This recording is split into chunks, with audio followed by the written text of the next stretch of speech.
Welcome to Working in Teams, Forming and Developing a Team for HIT. This is Lecture B.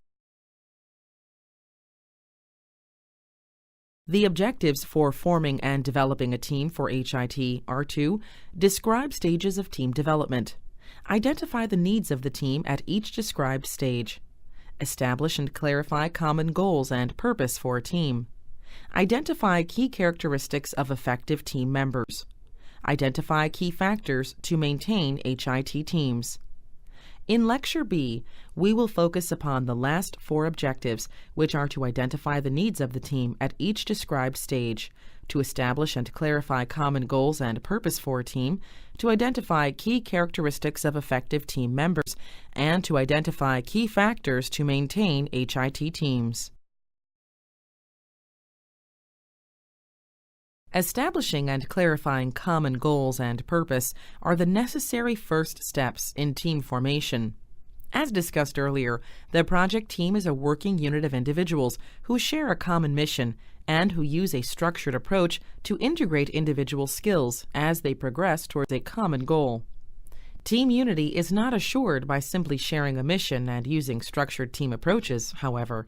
In reality, many teams formed for a specific reason can fail to gel, an aspect that we will discuss later in this unit. The point is that at first formation, the mission must be very clear to the team. Trying to kick off a team effort that is unfocused and uncertain is very ill-advised. The key objectives of the mission should be a byproduct of the clarity discussions. These two aspects, clarity and objectives, are crucial to team success. Identifying the needs of the team at each described stage has been addressed by the World Health Organization, WHO, in 2007 in their report, Cancer Control: Putting Knowledge into Action. The WHO starts by presenting three major aspects of any team's work as listed on the slide: the goal, the methodology, and the resources. The premise is that in order to be able to identify the needs of the team, it is necessary to understand the aspects of the project that the team is dealing with at that moment in time. Needless to say, the needs of a team have temporal variation. What is needed at the forming or start of a team might be quite different than what is needed as a team is wrapping up and adjourning or sundowning. The first aspect that the WHO asserts is crucial to defining the needs of a team. Setting the goal is something that we have covered in prior slides. You should remember that a goal is usually derived from the team itself and is something that the team members believe in and can rally around. With that said, it is also important to consider that a team is often assembled in response to an organizational need.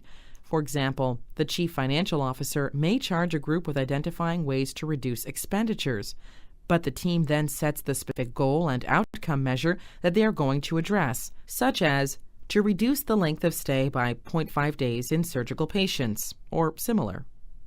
In the case of a health IT targeted team, the executive's goal may be to reduce medication errors or to improve access to health services via telehealth for low-resource people in rural communities. For the first example of medication error reduction, the team may then set a more targeted goal of to reduce the occurrence of missed doses of required medications in pre-op patients. The second aspect is the methodology, or the process that is used by the team as they come to a decision, as they self-govern, and as they learn to work together.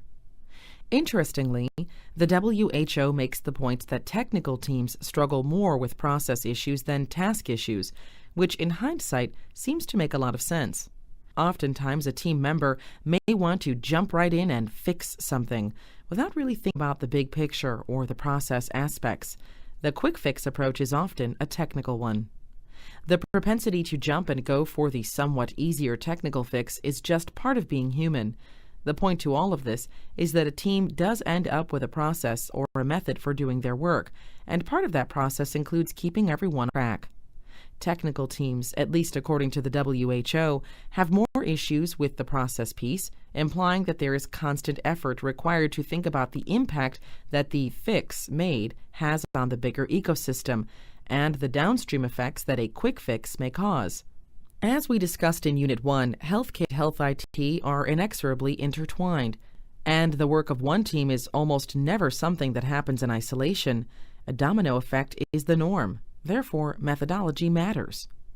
The final aspect that the WHO report addresses as they discuss the intricacies of team building is in relation to resources and determining what the team needs to remain stable and moving forward. Resources can be tangible and intangible and include things such as hardware and software, but must also include the human resource, personnel, and sufficient time allocations for the team members to have a fair chance of achieving success. This item is one worthy of additional discussion, particularly in relation to health IT. As alluded to on the last slide, the identification of resource needs and availability of those resources is a critical consideration for any team, but particularly a health IT team. There are hard decisions to be made. Health IT is an expensive venture and one that often has a very wide scope and considerable depth. Health IT is not something that just solves a single issue. A change here results in downstream effects there. There are many different dimensions to the identification of resource needs as are listed on the slide: management requirements, planning requirements, technical requirements, design, testing, and implementation, business analysis requirements, communication requirements, leadership requirements, and customer requirements. To further detail these categories of resource needs, let's use the example of a team that has been assembled to help with the adoption and implementation of health IT across a large physician practice with numerous offices located across a geographic area. Using this example and specifically focusing on management requirements, identifying the needs to adequately manage the team is a necessary first step. Identifying the people from each office that will become a member of the team and understanding their role and what they bring to the table is important and will consume resources. Recall that we also said earlier that leadership can rotate and that management of the team process may be distributed. All things must be taken into consideration as resource needs are identified. While one must continue to think about the individuals on the team, identifying the resources and needs of the team for the planning stage rises quickly as a priority. Assembling a team from a variety of locales has to be taken into consideration due to the complications of geographic distance, transportation, and time away for the job. A critical planning area for team resource needs will focus upon logistics. When will the team meet and where? Is the location for the meeting easy to get to, or will transportation, with associated cost, be required? Can meetings be held via technology, through a voice-over-the-internet communication program, for example? And if so, does everyone have the ability, both technical and in experience, to participate fully? Identifying the business analysis requirements and the communication requirements requires deeper thought as well. If a team does not possess the expertise in business planning or financial modeling, will be the resources available to bring in an expert or a consultant? How will the costs for the team's work be managed and allocated? If the team encounters the iceberg under the surface and finds the goal that has been set will require additional resources beyond those anticipated, what is planned? Communication requirements, plans for maintaining a good line of communication, be it on the telephone or via an online meeting software or face-to-face, requires dedicated resources and also requires forethought. This is particularly vital if team members are separated by distance or if cultural or language variation is expected. What if there are two of the physician practices that are in communities where a different language is spoken or a markedly different culture impacts the practice? Communication needs to be considered not only from the technical perspective, but from the cultural and social perspective as well. What are the requirements in relation to the leadership team? As we have discussed, teams often have different leaders at different times, and some will have a formal team lead from the outset. The point is that there may be particular needs that relate to the leadership dimension.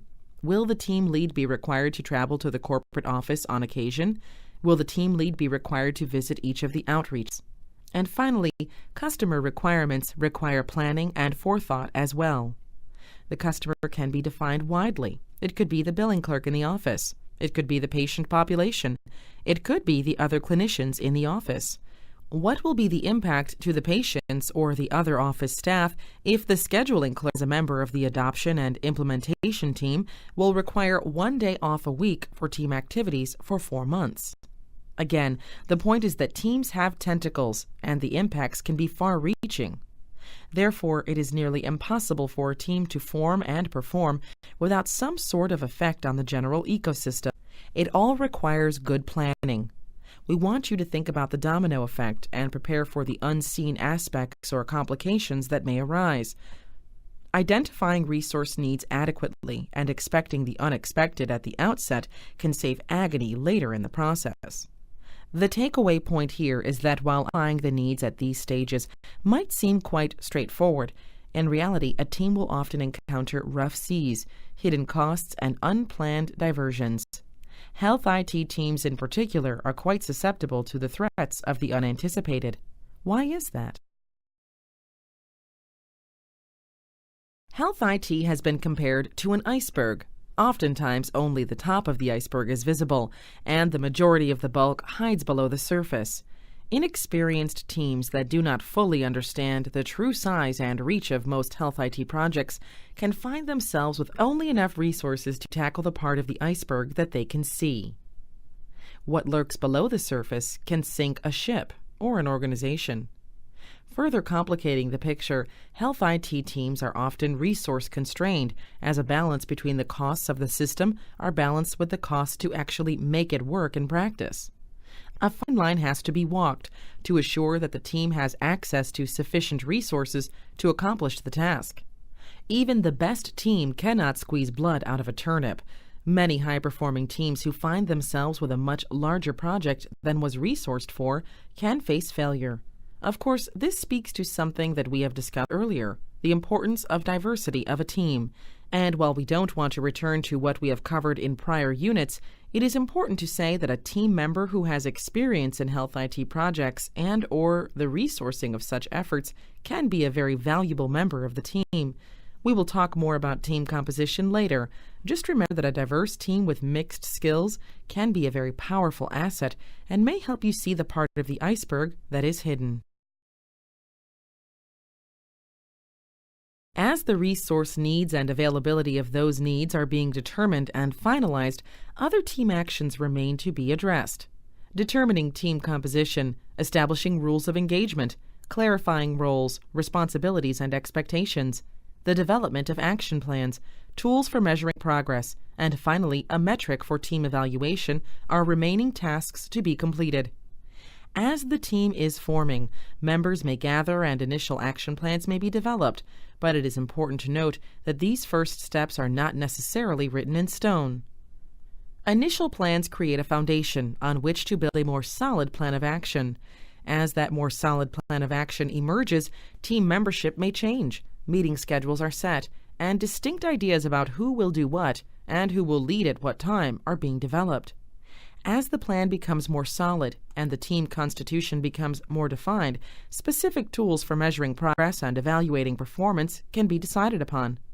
Basically, the first steps of the team are a byproduct of norming and storming, all of which contribute to team forming and subsequent steps in the process.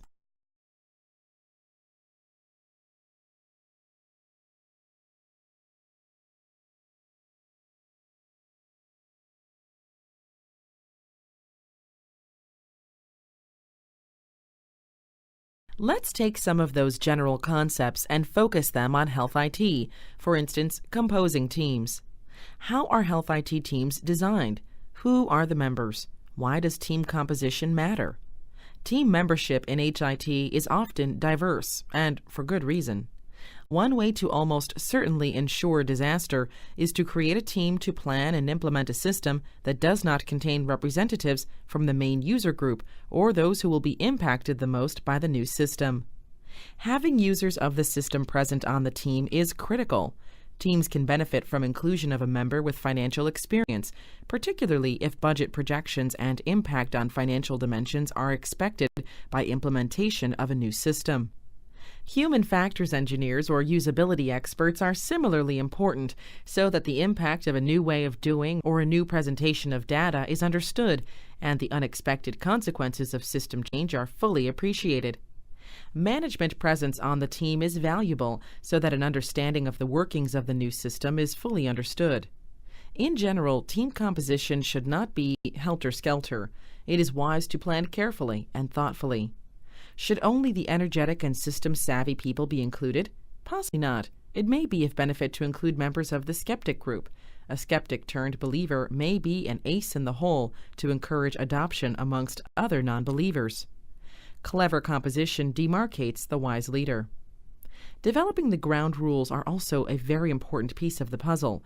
Ground rules are team-supported guidelines and statements of value that govern how members act and interact. For the ground rules to truly work, they have to be very clear, mutually agreed to, and consistently adhered to. In health IT, ground rules are not something to be tossed aside or considered as an afterthought. Why? Because in the absence of strong and consistent ground rules, normal behaviors will emerge, and while we would hope that these normal behaviors would be respectful and gracious, oftentimes they are not. Why? How are the behaviors different in health teams? Teams in healthcare are very frequently hierarchical in nature. There is a culture in healthcare hard to shake, and a failure to acknowledge this can be detrimental to any team. Can you imagine a nurse's aide on a team speaking up and telling the chief of surgery that they are incorrect or are not seeing the whole picture? If a ground rule of mutual respect, thorough listening, and constructive discussion is not clear and certain, hierarchy or norms of behavior will seep in and destroy many of the hallmarks of a high-performing team. The chief of surgery may never be questioned, and the perspectives of all members of the team may never be heard. To get a deeper understanding of how ground rules, team behaviors, and leadership traits interact, we will introduce you to Hersey's situational leadership model. In this model, relationship behaviors and task behaviors are delineated and then overlaid with leadership behaviors. This will become much clearer as we move to the next slide with an illustration of these concepts. The image on the screen is a representation of Paul Hersey's situational leadership grid. While the grid looks busy, its meaning becomes quite clear with a bit of interpretation. Essentially, the type of leadership style used is based on the maturity of individual. An immature member probably needs a high degree of direction, whereas a mature team member may be better suited to delegating. The image reflects the Hersey theory of situation leadership. If an individual falls into the D1 stage of low competence but high commitment, they fit into the S1 cube on the grid, and the leadership style is highly directive. Why? Because if a member has low competence, the leader should be telling them how to do something, giving feedback, showing them how, orienting, etc. The leader needs to direct. Moving up into the S2 cell on the grid, the leadership style turns into coaching because the individual has some competence but somewhat low commitment. Therefore, the leader redirects, shares feedback, encourages, and offers praise. This cell therefore requires high directive and high supportive behaviors by the leader. The S3 cell, located in the upper right of the grid, is where a team member who needs high supportive behavior but less direction would be positioned. These are your highly skilled members who, for whatever reason, have variable levels of commitment to the project. The role of the leaders then shifts to one of supporting. The last cell, S4, is where the individual who has high commitment and high competence is located. At this point, the leadership style most appropriate is one of delegating. Let's try an example. As the HIT team lead, you have a young, energetic, and reasonably skilled team member who has moderate experience with CPOE systems. You are going to be out of the office for a week while some important aspects of the project are unfolding. You ask the young team member to take over and lead an aspect of the project, and then you spend 2 hours writing out very specific instructions of exactly how to do the work and don't understand why the team member seems dismayed. What leadership style have you adopted? Which leadership style might have been better suited for this team member? If you answered S1 to the first question and S2 to the second, you are probably right. If you have a team member who has experience in the domain, maybe coaching that person instead of directing would have been better. In 1948, Kenneth Benny and Paul Sheets published their theoretically based article entitled Functional Roles of Group Members, in which they presented 26 different roles that can be observed in team members. There has been much work on this model since its initial publication, but it still remains an interesting way to look at team behaviors. They posit that team roles fall within three major groups: task behaviors, relationship behaviors, and dysfunctional behaviors. Why do we provide the Benny and Sheets model to you? Because a key in forming high-performing teams is in training your eyes and ears to pick out these behaviors, facilitating and encouraging the good while detecting and mitigating the negative. While Benny and Sheets may not be the only way you can think about this, the point is the same. Being able to detect certain behaviors can help you keep your team moving forward. To begin, let's look at what is tagged within the Benny and Sheets model as the behavior role. Behavior roles are focused on tasks and include the initiator, orienter, facilitator, evaluator, analyzer, summarizer, fact seeker, and the fact giver. Many of these categories are self-explanatory, and you have probably seen many of these behaviors exhibited in your own team meetings. For example, the initiator is the person who introduces new ideas and is good for stimulating discussion and facilitating alternative plan discussions. The evaluator is one who excels in reviewing and clarifying positions taken by a group. They are good at summarizing, helping the team to see forward progress, and are good at helping a team get back on track. The evaluator is just as it sounds. This is the team member who is good in evaluating suggestions and proposals, helping a team to make wise decisions. The remaining roles listed here on the slide are relatively self-explanatory. Which ones have you seen? How do you think you could use team members with these specific behavior styles at specific points during a project?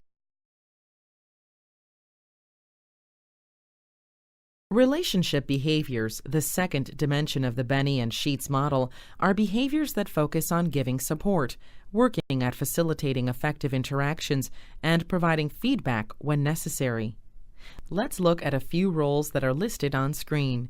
As in the prior slide, many of these behaviors are self-explanatory, so rather than go through all of these, let's focus on 2 or 3 of them. A harmonizer is someone who attempts to reduce tension among team members, realizing that progress depends on differences of opinion and diversity of thought, and making sure that all sides are given the opportunity to be heard.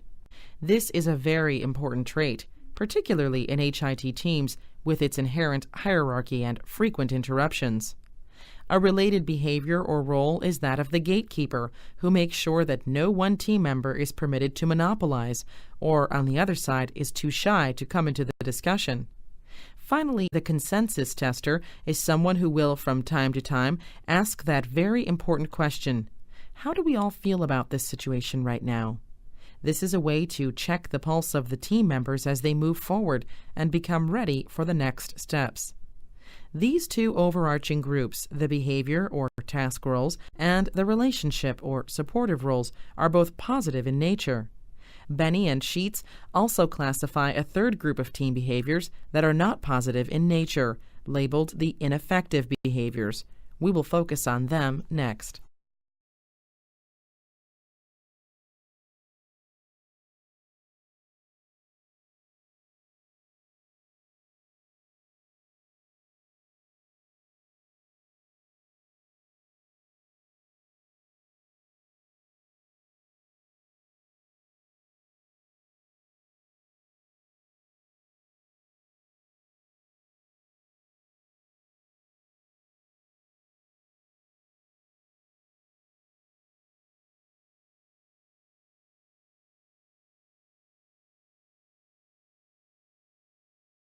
I think we have all seen or experienced team members that fall into the category of what Benny and Sheets call ineffective.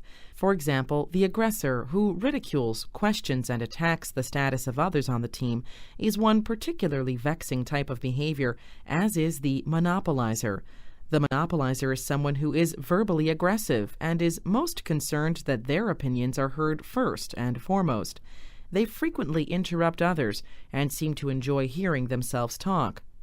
The avoider is someone at the opposite end of the spectrum, one who will avoid conflict at any cost and avoids voicing a contrary opinion, not realizing that healthy conflict can be rather positive for team discussions.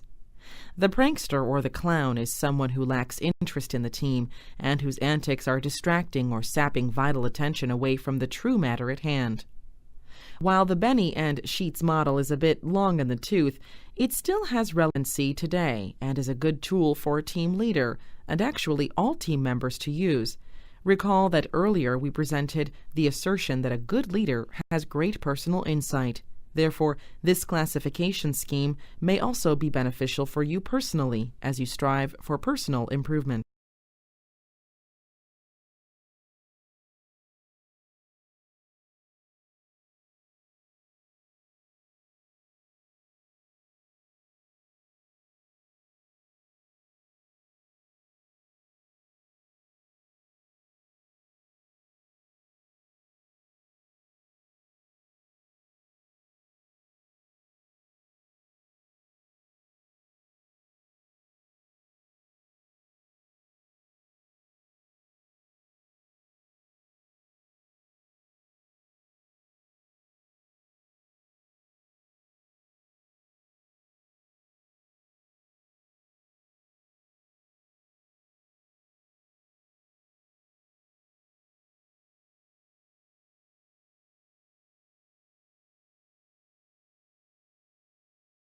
The World Health Organization, in their document called Putting Knowledge into Action, Guide for Effective Programs, specifically addresses several strategies for assembling a team, beginning with how to select the right members for a team. They assert that, quote, having the right core team can make or break a project. Therefore, great care should be taken when selecting team members. It might be very useful to consider the following elements: team size, overall team composition, team member selection and exclusion criteria, and member recruitment process, end quote. Therefore, we will discuss each of these elements. In discussing team size, the WHO puts forth that the recommended team size is between 3 and 12 members. However, they believe that 5 to 7 members is recommended. Teams that are too small may work quickly, but may not possess the needed diversity. Teams that are too large can be paralyzed by size. It is recommended in this article by the WHO that larger teams are sometimes needed, but it may be useful to divide larger teams into sub-teams and use expert facilitators. Oftentimes, particularly in large-scale or enterprise-wide HIT implementation projects, large teams are common. The suggestion to subdivide into smaller groups of 5 to 7 is wise, if possible. In regards to the overall composition of teams, the WHO supports the inclusion of stakeholders who are involved in or impacted by the project. The team should include a variety of users with a wide mix of skills and expertise. Important skill dimensions to include in the team are those with strong communication skills, good people skills, meaning strong interpersonal skills, robust technical expertise, and those who possess administrative and/or finance skills. Choosing team members can be both easy and hard.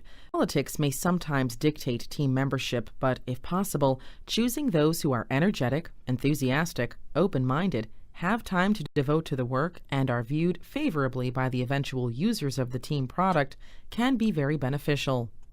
Members to exclude may be those who are known disruptors and those who are respected members of their user groups. With that said, sometimes there may be an aspect of strategy in choosing a member who is a bit suspicious of the project, or one who is a respected member of a stakeholder group that is somewhat resistant. Hopefully, the material presented to date will be of assistance as you move into the world of health IT. Work in this discipline is inherently team-based and interdisciplinary. You will need this type of knowledge. The WHO Guidelines for Team Building also presents a nice tool that provides a series of useful questions for team building. Here are a few of those questions from the report. Quote, who are the team members, team leaders, and team liaison members? What is the reason this team exists? What is the common vision? What are the goals and targets? What are the norms that will guide how the team will work together? What results are expected from this team? What are the outputs expected from the team and by when? To whom should they be given? What is their agreed-upon strategy? What are the steps to be followed by this team? What are the team roles and who will play them? Who is responsible for these roles? What are the norms and methodologies about decision-making, problem-solving process, conflict resolution, communication, cooperation, and responsibility, task management, meetings, and rewards? What are the resources available to support the teamwork? Who will support the team if needed? End quote.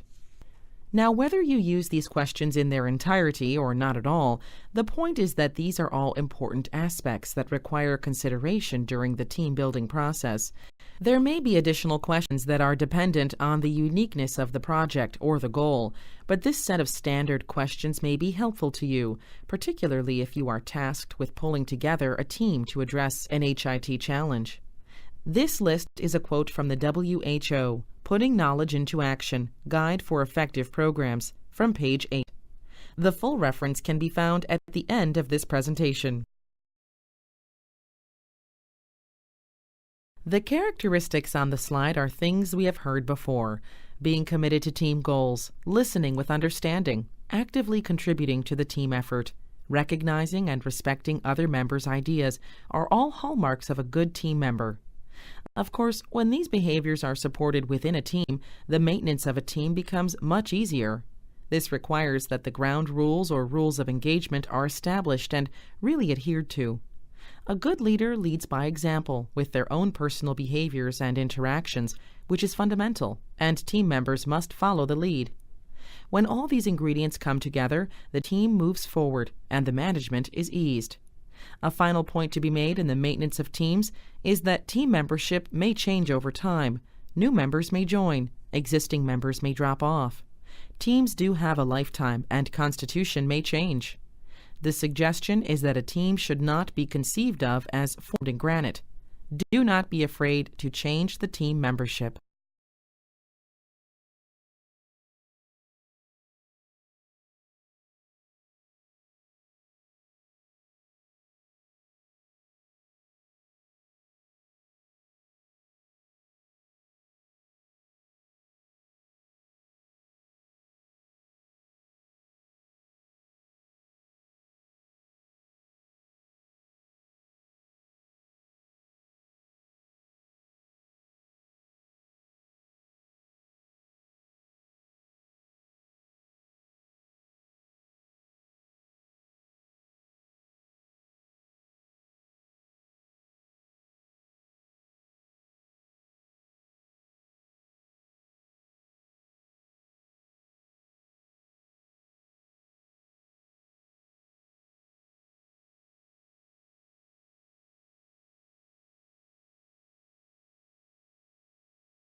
This concludes Lecture B of Working in Teams, Forming and Developing a Team for HIT.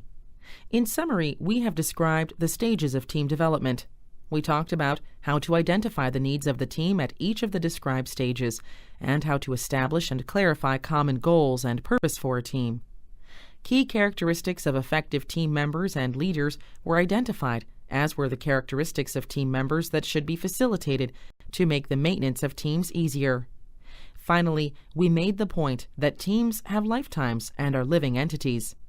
Team composition changes, and sometimes teams finish their work and ride off into the sunset.